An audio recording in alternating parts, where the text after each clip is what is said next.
قل لو كان البحر مدادا لكلمات ربي لنفد البحر قبل أن تنفد كلمات ربي ولو جئنا بمثله مددا قل إنما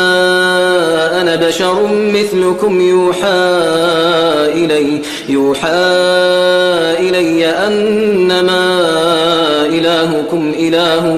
واحد فمن كان يرجو لقاء ربه فليعمل